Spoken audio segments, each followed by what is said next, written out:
야곱이 드린 기름 헬레브에 대해서 말씀해 볼까 합니다. 헬레브는 헤트죠. 헤트 라메드 베이트.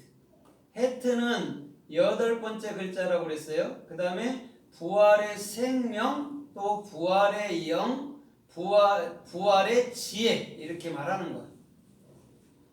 그 다음에 라메드라는 것은 진리를 익히면 반드시 우리가 뭐 한다고 그랬어요? 스승되는 거예요. 그래서 진리를 가르치는 거예요. 진리를 익히면. 그 다음에 이 베이트가 어떻게 생겨났냐면 예수가 죽음으로, 그리스도가 우리 안에 들어옴으로 집이, 마음이라는 게 생겼고, 그 마음 안에는 하나님의 참된 영이 들어온 거예요. 그게 지금 헬레브란 말이에요. 그럼 헬레브라는 것은 뭐와 똑같아요? 헤레브라는 칼, 또 할라브라는 젖하고 똑같아요. 같은 어근이에요. 그러면 젖이나 칼이나 지금 기름이나 우유나 하는 모든 것들은 다 뭐예요? 하나님의 생명의 말이에요. 생명의 말.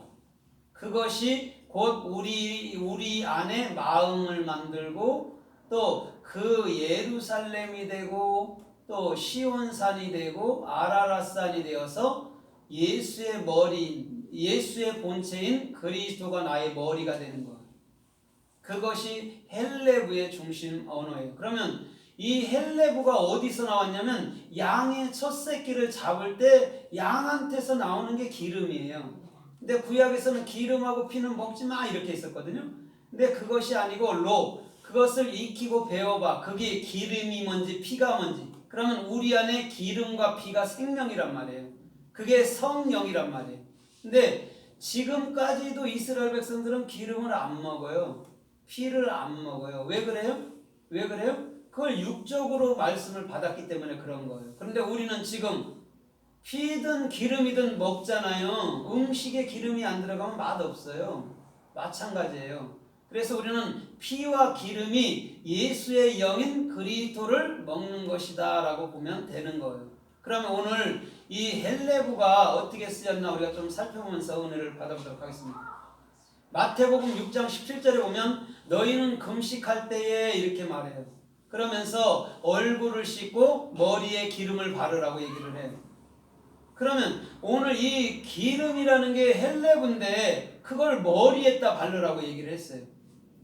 그러면 창세기 28장에도 야곱이 자기가 베었던 돌에다가 그 돌을 세우고 거기다 기름을 붓잖아요. 그렇죠? 그럼 기름이라는 게 뭐냐면 성령인데 성령은 뭐라는 얘기예요? 우리의 머리라는 얘기예요. 그래서 우리가 건축을 할 때에도 머릿돌이라고 있는 거예요. 기초석이기도 하고 머릿돌이라는 거예요. 그럼 그 집 전체는 그 머릿돌이 감당하는 거예요. 머리니까. 기초석이기도 하고 머릿돌이니까. 그래서 우리는 금식이라는 게 내 삶이 죽는 거잖아요. 내 생각이 죽는 거잖아요. 그죠? 내 생각이 죽으면 기름이라는 그리스도가 내 머리가 되는 거예요. 근데 우리는 지금 금식하면은 육적으로 뭐 금식 안 한 척 하라는 그걸로 배우잖아요. 근데 그건 다 티나요. 얘기했든 안 했든. 그런 얘기가 아니고 우리는 내 생각이 죽으면 반드시 그리스도가 네 생각이 될 거야. 그게 금식이야. 이런 거예요. 그럼 나에 대한 생각, 나에 대한 방법이 딱 끊어져야 돼요. 그것이 금식이란 말이에요. 그래서 마태복음 25장에서도 등과 기름을 가진 자를 슬기롭다고 얘기해요. 그렇죠? 근데 등만 가진 자는 미련하다라고 얘기하는 거예요. 그건 이런 거예요. 반쪽이라는 행위, 구약의 행위만 갖고 있는 자들은요, 율법주의의 채 끝이에요. 거기서 율법주의의 최고 끝에서 십자가에 죽을 때 이제는 복음, 은혜주의로 넘어와 버리는 거예요. 그래서 그 슬기로운 처녀는 반드시 기름을 갖고 있어야 돼. 마음이 참말 성경을 그냥 읽고 하는 게 아니고 그 뜻을 내 마음으로부터 갖고 있어야 된다는 거예요. 그걸 등과 기름을 가진 슬기로운 처녀. 근데 그 슬기로운 처녀가 달란트 비해서 한 달란트를 가진 자다 이렇게 보면 되는 거예요. 그래서 마태복음 26장에서도 예수님께서 성찬을 베풀기 전에 누가 기름을 뿌려요? 그 머리에다가 막달라 마리아에다가 기름을 붓죠. 그러니까 이것을 왜 허비하느냐고 얘기해요. 그때 주님이 나의 장사를 위해서 예비한 것이다 라고 얘기를 해요. 그러면 이런 거죠. 예수님이 죽어야 기름 부음이라는 그리스도 예수의 영이 우리 가운데로 온다는 얘기예요. 그래서 머리에다 붓던 거예요. 그래서 시편 133편 1절로 3절에서도 그 형제가 연합하여 동거함이, 형제가 예수예요. 그 예수와 우리가 연합해서 같이 함께 살 때에 그 기름이, 보배로운 기름이 아론의 머리에서부터 흘러서 수염에 내려서 옷깃에 여러분들 흘러내린 것 같다라고 얘기를 하는 거예요. 그럼 기름이라는 것은 우리가 옷이라고 얘기한다면 옷을 새롭게 갈아입은 거예요.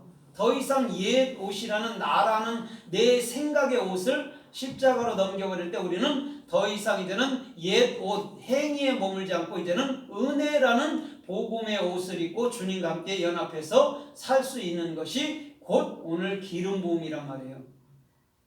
그래서 요한계시록 6장 6절에도 뭐는 해치 말래요. 예? 검은 말에서 갈람류와 포도주는 해치 말라. 기름과 포도주는 해치 말라는 거예요. 기름과 포도주는 같은 거예요. 성령, 참 말은 누가 해칠 수 있어요? 없어요? 없어요. 마음에 있는 거기 때문에 해칠 수 없어요. 그러니까 거기서 해석한 건 잘못된 거죠. 우리 안에 있는 말씀을 누가 뺏어갈 수 있나요? 아무도 못 뺏어요. 김정은이라도 못 뺏어가요. 이미 내 생각에 새겨지면요, 그것이 곧 나니까. 그러면 오늘도 저와 여러분들도 마찬가지예요. 우리 마음속에 세팅되어지면요, 그 장군이는 천하무적이에요. 그래서 고구려 장군들이, 대개 우리나라 장수들이 머리에 뭘 뒤집어 쓰고 다녀요? 투구를 쓸 때 소 둑불로 쓰고 다니지 뭘 쓰고 다녀요. 그렇죠? 장수들이 소 둑불 해갖고 머리에 쓰잖아요. 투구를 쓰잖아요. 우리나라가 유일하게 또 그런단 말이에요. 그게 뭐예요? 소라는 하나님이라는 것을 장수라면 씌워준 거예요. 그럼 장수는 뭐 하는 자예요? 그 방면에선 최고지요. 그걸 엘로힘이라고 얘기해요. 권사님이 잘 고치잖아요. 그걸 엘로힘이라고 그래요. 우리는 못하는데 봐도. 그걸 엘로힘이라고 그래요. 그래 달인은 엘로힘이다 그러는 거예요. 그래 달인 하는 거예요. 그래서 고대 때부터 장수들은 반드시 어떻게 해요? 투구를 쓰는데 상소 둑불에 투구를 쓴다 이렇게 보면 돼요. 그래서 주님께서는 그 사무엘상 10장에서도 보니까 사울에게 기름병에 기름을 취해서 사울의 머리에다 부어버리거든요. 근데 그가 40년에서 죽어요. 40으로 죽어요. 그러면 오늘 예수라는 그분은 이 땅에서 정확히는 33년 반을 했거든요. 공생에 3년 반을 사역하다 돌아가신 거예요.